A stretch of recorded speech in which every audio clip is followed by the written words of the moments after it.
কি সৌভাগ্য, দেখো আমরা কার সাথে দেখা করতে এসে গেছি, দেখছো? পায়েলের সাথে। দেখছো, চিন্তা করছেন? তো বন্ধুরা কই যাইতাছি?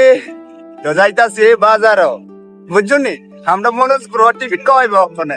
মনোজের মোবাইলের নেটফ্লিক্স শেষ, মনোজের হস্টেলে আছি দেখা। তো বন্ধুরা দেখছো কতটুকু রোদ্র উঠছে, আর এত গরম, গরমের ভিতরে কি তার করুম। এদের দুজনে দুইটা ক্যাম্প লইয়া খাইতাছি, আর খাওয়াইছে মনোজ, ওই বুঝছো নি? এলিগে আরে কইতাছি না বন্ধু, ক্যাম্পা খাওয়ানোর দরকার, যে একটা গরম ছুটছে, ক্যাম্পাটা খাওয়ানোর দরকার। মনটা একদম শান্তি হয়ে থাকা বন্ধু। এত গরমের ভিতরে ক্যাম্পা একটা খাওয়ানোর দরকার হয়ে আছে, যে পরিমাণে গরম দিছে। দেখতেছো কি রোদ্রুরা দিছে, একদম সূর্য মামা আজগা সূর্য মামির সাথে সেটা গেছে, একদম এভাবে গরম দিছে।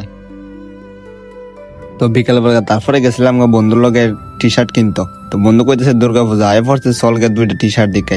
তো হে তো টি শার্ট লইবার লেগা গেছে, তারপরে আমিও গেছি। হ্যাঁ কইতেছে 2-3টা লো। তো দেখতেছো আমিও 4 বছর দেখতাছি কোনটা কোনটা লোমু, কেন এ কইছে পছন্দ কর, কইরা 2-3টা লই এলা।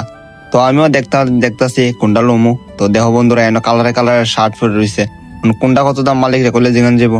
তারপর তো আমি এনার পর দিয়ে হ্যাঁ ড্রেস ফুট পইরা একদম ফিটফাট হয়ে গেছে গা। হ্যাঁ আয়না দেখতাছে যে হ্যাঁ কেমন লাগতেছে। হ্যাঁ তো ভালো লাগতেছে, আমিও কইতাছি ভালো লাগতেছে লই এলা। কইতাছে তুই লইছিস নি?